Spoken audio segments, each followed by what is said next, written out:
contra la Covid-19. Des de l'Ajuntament de Sant Climent de Llobregat us informem que tots els actes estan subjectes a mesures específiques de protecció i prevenció de contagis recomanades per les autoritats sanitàries. Recordeu que cal mantenir en tot moment una distància de seguretat entre persones d'1,5 metres, si no és de unitats de convivència. Recordeu també que l'ús de la mascareta és obligatori. Cal que us mantingueu asseguts i assegudes a les vostres cadires i que no n'utilitzeu cap altra. Manteniu la distància de seguretat també si heu d'aixecar-vos per algun motiu. Sortirem de l'espai de forma esglaonada, amb tranquil·litat i mantenint la distància de seguretat. Si us plau, seguiu les indicacions de l'organització. Cal rentar-se bé les mans i fer ús dels dispensadors de gels hidroalcohòlics que teniu a la vostra disposició. Gràcies per protegir-vos i aturar la Covid-19. Per frenar la transmissió del virus, la vostra col·laboració és fonamental.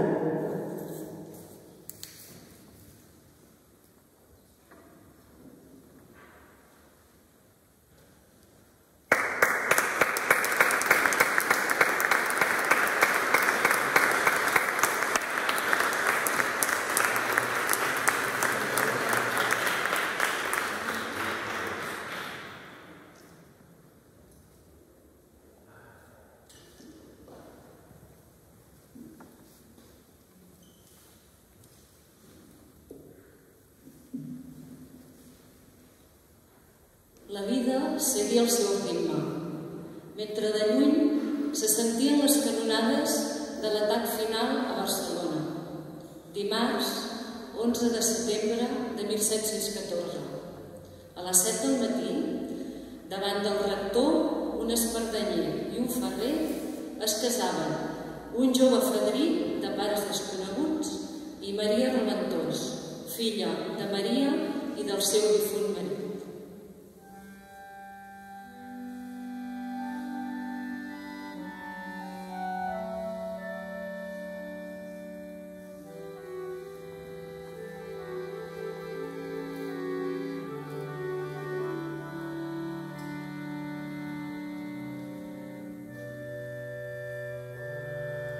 L'any 1617, el prior de l'Orde dels Hospitalers de Sant Joan de Perpinyà va publicar el Llibre dels Secrets d'Agricultura, Casa Rústica i Pastoril, en el que es detallava, amb un llenguatge oralista i indulgent, la condició i l'ofici de la mare de família i agricultora.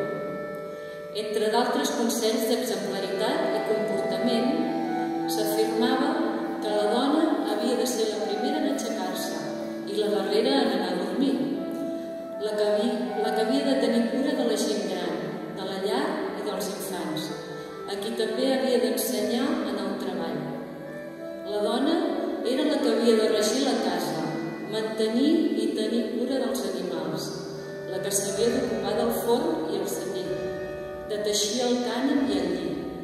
Havia de ser la primera responsable de la salut de la família, amb els coneixements que havia de tenir de les herbes medicinals, i ser la responsable de la ramaderia.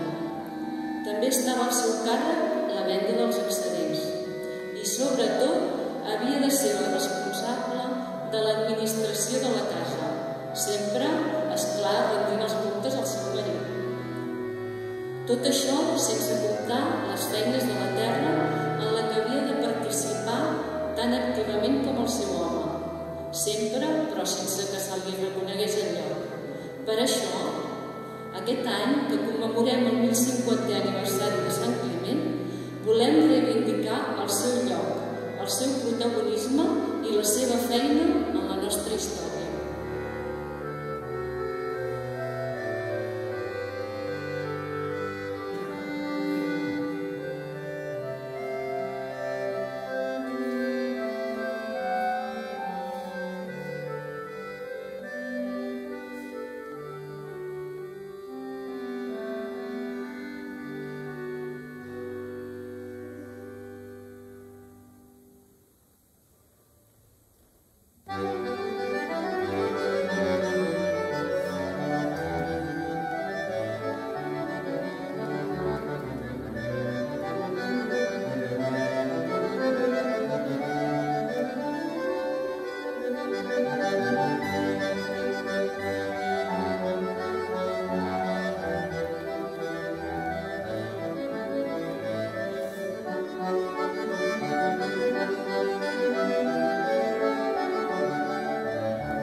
La llegenda diu que vaig enterrar un tresor en aquestes muntanyes i dotzenes de generacions de climentones i climentons han cavat la terra en la seva recerca.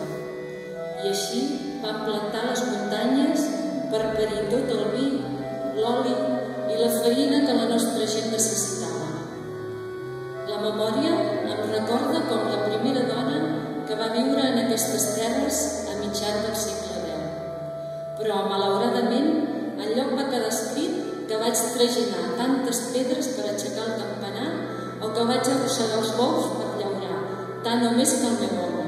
I com jo, qualsevol de les dones que em vau seguir, que heu sabut lluitar sempre per tirar endavant la família i la terra, encara que fos davant de les situacions més difícils.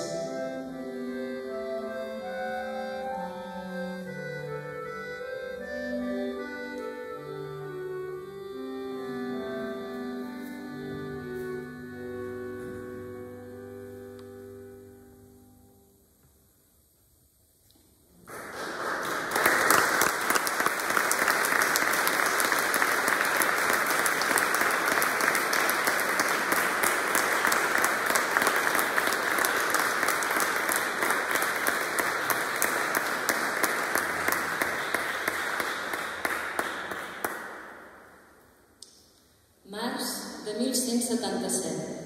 El meu nom, Ermessenda Pellicer. Vaig néixer al Mas Cocons de la vall de Salom de Sant Climent. La meva mare va morir massa aviat i amb prou feines la vaig conèixer. El meu pare, sense una dona que l'assessorés, al seu costat va donar el nostre mas i el nostre molí al monestir de Sant Cugat. Encara gràcies que ens hi vam poder quedar a viure i a continuar treballant la terra. Ara, els monjos no eren sapastres i es van assegurar que cada any en paguéssim la tasca del pa, del vi i de l'oli. Com sabien que l'oli que sortia del nostre molí era el millor dels molins?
No sóc climentona. El meu nom era Margarida Jorba i em vaig quedar vídua molt jovenet de Barcelona. No havia sortit mai de la ciutat i vaig arribar a Sant Climent a 1332 per viure un any sencer fent de dida a Can Miró. Una vídua tenia pocs recursos i mentre alletava la meva filla petita em vaig llogar per donar el pit també a Elisenda, la neta de l'amo. Els del Mas em van pagar 7 sous cada mes, que van sumar 4 lliures i 4 sous, que ben bons van ser per encarar aquell maleït temps que arribava i que van anomenar lo mal any primer.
Soc Caterina Alegret, vídua. Una vídua sempre estava mal mirada. Tant als homes com a les dones no els feia gràcia tenir una dona que disposés i portés una llar per ella mateixa. Tot i tenir el meu dot, i perquè els meus familiars no em prenguessin la casa i les terres, vaig haver de concertar un nou matrimoni. Vaig aportar un dot molt petit, de 5 lliures, i per tant el meu nou marit no podia ser gran cosa. Tant se valia com m'anés a mi la vida, però em volia assegurar que els meus fills no patirien i vaig fer signar al meu nou marit que serien proveïts de menjar i de vestir, tant quan estessin bons com quan estessin malalts. I sobretot vaig imposar-li que no serien mai maltractats.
us hauria de sonar. Soc Caterina, una de les filles del Dillan, una família de teixidors d'aquí de Farnera, un petit poble d'Occitània, que va arribar a Sant Climent a finals del segle XVI. A casa vam ser una nissaga de 6 germanes. Vet aquí que perdéssim el cognom. No hi havia cap home, ni falta que feia. Com a primogènita vaig heretar la casa, el lli, la llana i els telers i l'ofici del meu pare.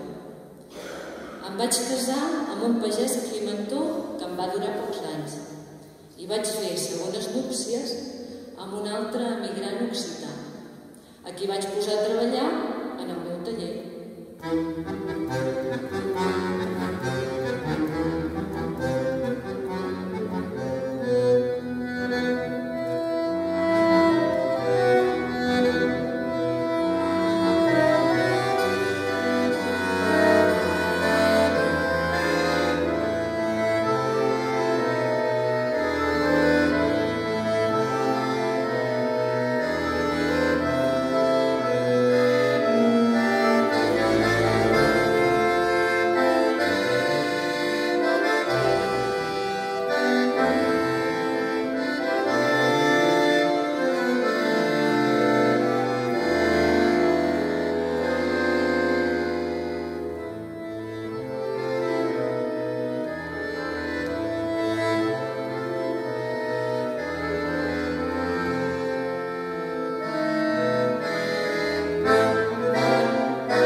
Guerra de Successió. Som hereves de les dones que van patir una guerra com Eulàlia. La mare d'un jove que va morir a causa de les ferides que va patir per l'atac d'un soldat de cavall el 7 d'agost de 1713. En el combat que hi hagué entre tropes voluntàries catalanes i les borbòniques a les muntanyes de Sant Climent. Cap mare hauria de veure morir els seus fills. Mai.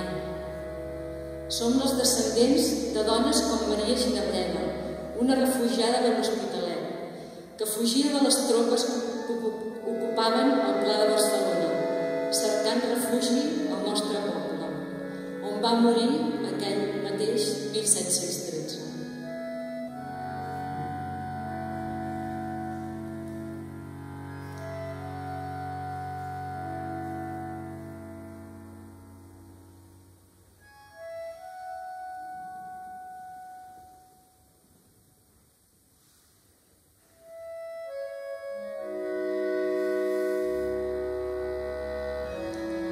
Jo era la Mariagna Barral. El 31 de desembre de l'any 1719 em vaig casar i me'n vaig anar a viure al carrer Nou, en les cases que avui dia anomeneu de Cal Aleix i Cal Mastúries. En un llibre de comptes i pagaments anàvem anotant detalls de la nostra vida: el casament, quan naixien els nostres fills, quan els batejaven i com anaven morint. En vam tenir 8 i només va sobreviure Mariagna, la meva 7a filla, nascuda el 1730. Jo vaig morir l'any 1734, només 18 dies després de parir una nena morta. Fins a finals del segle XIX eren molts els infants que no arribaven a fer la primera comunió. Els albats, que així els anomenaven, representaven més del 50% dels difunts de la nostra petita parròquia.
M'anomenen Maria Àngels Arenys.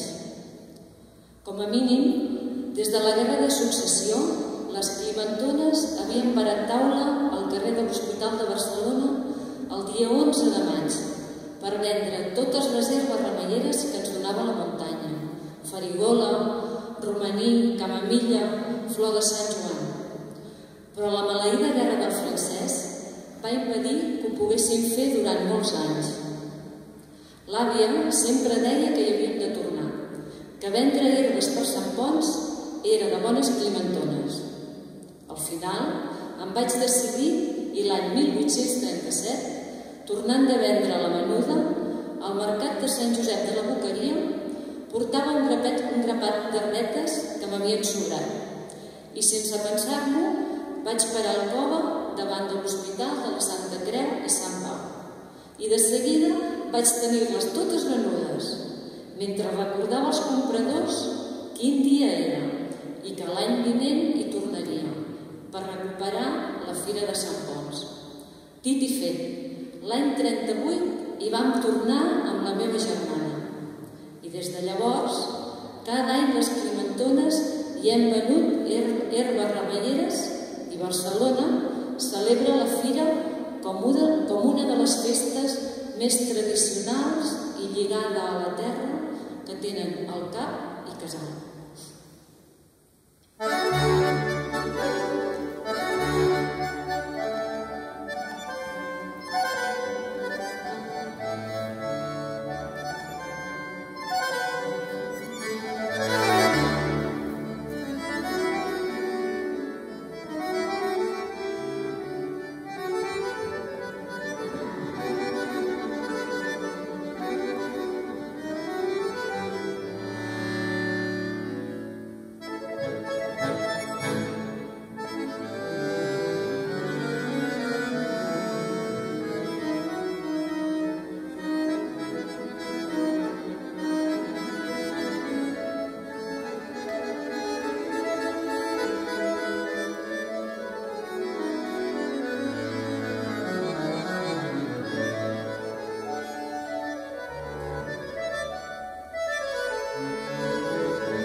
Marieta cantadora era la Maria Martí, però us asseguro que era jo, la Maria Mariages Llimona.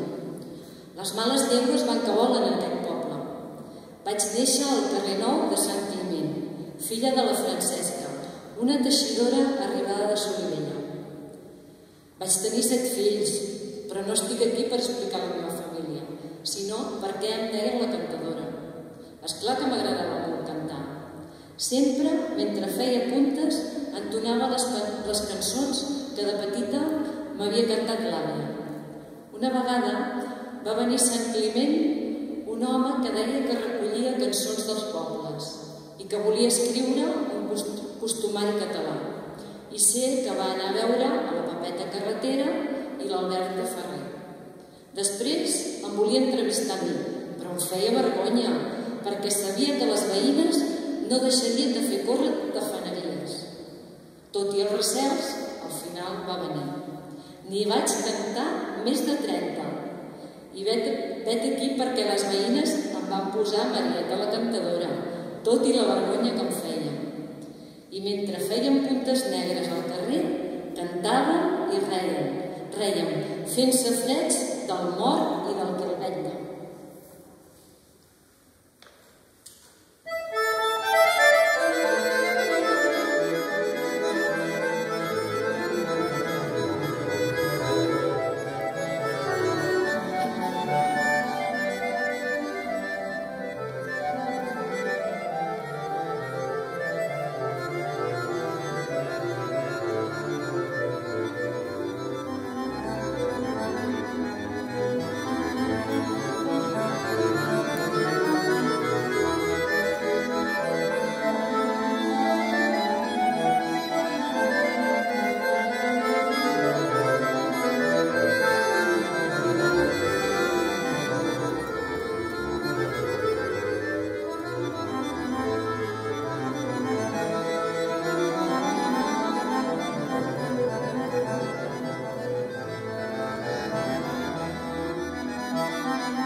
Hipólita Gato Martín, la Pola. Nací en el 39, en un pequeño pueblo de la provincia de Zamora, Villaralbo del Vino, recién acabada la guerra civil y en el inicio de un periodo gris y cruento en nuestra historia. La mía era una familia humilde de campesinos que a duras penas podía ofrecer a sus hijos lo imprescindible para sobrevivir. 2 años después de casarme, decidimos dejar lo conocido para aventurarnos en lo extraño, con el sueño de forjar un mejor futuro para nuestros hijos, dejando atrás familias, amigos, hermanos, pueblos. De esta manera, en 1964, San Climent se convertía en mi nueva casa. Pero en el verano del 72, cuando el esfuerzo empezaba a darnos los primeros frutos, perdí a mi marido repentinamente en una noche calurosa y despiadada del mes de julio. Con él perdí energías y también perdí anhelos. Pero el porvenir y destino de mis 4 hijos, la más pequeña con 1 mes de vida, me empujaron a emprender en solitario una nueva y dura aventura, en la que encontré el apoyo incondicional de familia, amigos y grandes vecinos. Ahora observo, desde la reposada calma de los años, cómo mis hijos y nietos van escribiendo sus propias vidas. También visito Villaralbo por vacaciones, pero pasados unos días necesito volver a Sant Climent, al meu poble.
petites hem tingut durícies a les mans. Per què creieu que fèiem puntes de color negre, doncs? Perquè les nostres mans estaven marcades per la terra i pels seus fruits, i així no embrutàvem els fils blancs. Hem estat pageses tota la vida, teixidores cada dia, venedores a la plaça a contratorn. Hem estat mestres, doctores o gerents, i mares, filles i germanes, hereves del nostre paisatge i del nostre temps.